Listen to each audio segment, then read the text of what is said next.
பிரதமருடைய வருகை தமிழகத்தில் மேலும் பாரதிய ஜனதா கட்சிக்கு ஒரு மிகப்பெரிய ஊக்கத்தை கொடுத்திருக்கிறது.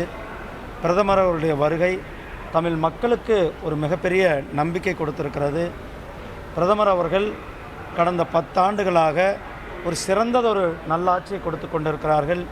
இந்தியாவை வளர்ச்சி பாதையில் கொண்டு போகணும் என்பதுதான் நம்முடைய பிரதமர் அவர்களுடைய ஒரே எண்ணமாக இருந்து கொண்டிருக்கிறது. அடுத்த 25 ஆண்டுகளுக்கான விக்சித் பாரத் என்று சொல்லக்கூடிய வளர்ச்சியடைந்த பாரத்தை நோக்கியான திட்டங்களை இப்பொழுதே தொடங்கியிருக்கிறோம்.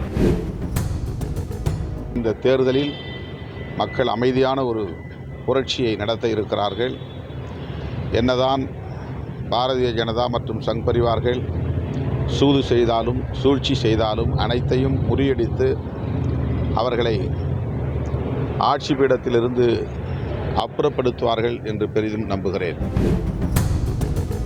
கூட்டணி கொடுத்து இறுதி முடிவு இன்னும் 2 நாளில் பார்ப்பீங்கன்னே. தலைவர்கள் பேசிகிட்டு இருக்காங்க. முருகன் ஐயா இங்கே இருக்கிறாங்க. நம்முடைய கூட்டணி பேச்சுவார்த்தை குழுவினுடைய தலைவராக இருக்கக்கூடிய முருகன் ஐயா இங்கே இருக்கிறாங்க. எல்லாம் நல்ல முடிவாக சுமூகமாக போய் கொண்டிருக்கிறது. ஒரு வெற்றி கூட்டணியை நீங்கள் 2 நாளில் பார்ப்பீங்க. அண்ணா இது வெற்றி கூட்டணி. அண்ணா வெற்றி கூட்டணி சொல்லியாச்சு. வெற்றி கூட்டணி. இந்த கூட்டணி 39 தொகுதியில் எல்லா மக்களையும், எல்லா சமுதாயத்தையும், எல்லா மக்களுடைய ஆஸ்பிரேஷனையும் உள்ளடக்கிய கூட்டணியாக இருக்கும். மிகப்பெரிய தலைவர்கள் இந்த கூட்டணியில் போட்டி போடுவாங்க. மக்கள் பணிக்கு திரும்ப வேண்டும் என்பதற்காகத்தான் நான் மனமுவந்து ராஜினாமா செய்திருக்கிறேன். நான் தெலுங்கானா மக்கள் என் மீது காட்டிய அன்பிற்கும், புதுச்சேரி மக்கள் என் மீது காட்டிய அபரிதமான அன்பிற்கும் நான் நன்றியுடையவளாக இருப்பேன். எனக்கு ஆளுநராக வாய்ப்பு அளித்த குடியரசுத் தலைவர், மரியாதைக்குரிய பாரத பிரதமர், உள்துறை அமைச்சர் அவர்கள் எல்லோருக்கும் நான் நன்றியை தெரிவித்துக் கொள்கிறேன். அதே நேரத்தில் எனது உள்ள கிடக்கை மக்களுக்கு நேரடி பணியாற்றுவது. நான் மக்கள் ஆளுநராகத்தான் 2 மாநிலத்திலும் இருந்தேன்.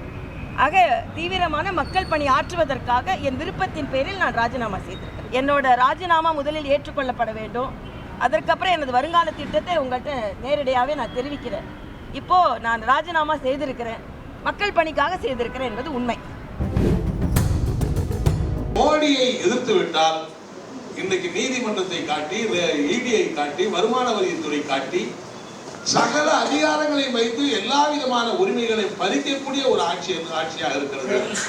எனவேதான் இன்னைக்கு இந்தியாவே எல்லாரும் ஒன்று திரண்டு இன்னைக்கு 40 கட்சிகளுக்கு மேலே ஒன்று திரண்டு நாம் போராடுகிறோம் என்று சொன்னால், நாட்டினுடைய அரசியல் ஜனநாயகம், பாராளுமன்ற ஜனநாயகத்தை குழி தோண்டி புதைத்து விடுவார்கள். எதிர்கட்சிகளுடைய உரிமைகள் அறவே இருக்காது. அவர்கள் விரும்புகிறவர்கள் தான் ஆட்சியிலே இருக்க வேண்டும், அவர்களுக்கு தலையாட்டுகிறவர்கள் தான் ஆட்சியிலே நீடிக்க வேண்டும் என்று சொல்லுகிற அப்படிப்பட்ட ஒரு ஜனநாயக படுகொலை தொடர்ந்து விடக்கூடாது என்பதற்காகத்தான் நாம் எல்லா கட்சிகளும் வேறுபாடுகளை மறந்து ஓரணியில் நின்று கொண்டிருக்கிறோம். இந்த ஜாதி மதங்களை கடந்து சிந்திக்கிற மக்கள் தான் திருச்சி நாடாளுமன்ற தொகுதி மக்கள்.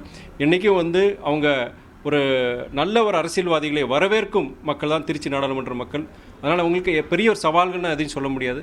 நம்ம அந்த தொகுதிக்குண்டான என்னென்ன பிரச்சனை நீங்கள் சொல்கிற அந்த பிரச்சனைகள் பொறுத்த வரைக்கும் இந்த பிரச்சனை இந்தந்த தீர்வுகள் இருக்குது, இதுக்கு நான் செய்வேன், இந்தந்த விஷயங்கள் என்னால் முடிஞ்ச வரைக்கும் நான் செய்ய முடியும், இது பொறுத்து என்னால் செய்ய முடியாதுங்கிற ஒரு ஹானஸ்டான ஒரு அப்ரோச் நான் வைக்கணும்னு நினைக்கிறேன் ஜனங்க மத்தியில். வாரிசு அரசியல் அந்த குற்றச்சாட்டை வைக்கிற இயக்கமே பார்த்தீங்கன்னா இன்றைக்கி பாஜக தான் அவங்க வைக்கிறாங்க.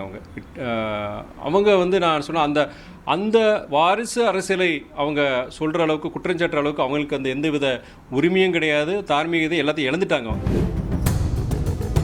நேர்மையான சிந்தனையில் இருக்கும், பாசிட்டிவாக இருக்கும். அதனால் நாங்கள் உறுதியாக வெற்றி பெறுவோம். துரோகம் வீழ்த்தப்படும். எனக்கு ஆசை என்னன்னா, வருங்கால தமிழ்நாட்டு அரசியலில் துரோகம் என்ற வார்த்தையே கண்டு எல்லா அரசியல்வாதிகளும் பயப்படுகின்ற அளவிற்கு ராஜதந்திரம் என்கிற பெயரில் துரோகம் செய்வர்கள் எல்லாம் வீழ்த்தப்படுவார்கள் என்பது உதாரணமாக பழனிசாமியின் வீழ்ச்சி இருக்க வேண்டும். செய்திகளை உடனுக்குடன் தெரிந்து கொள்ள உடனே சப்ஸ்கிரைப் பண்ணுங்க.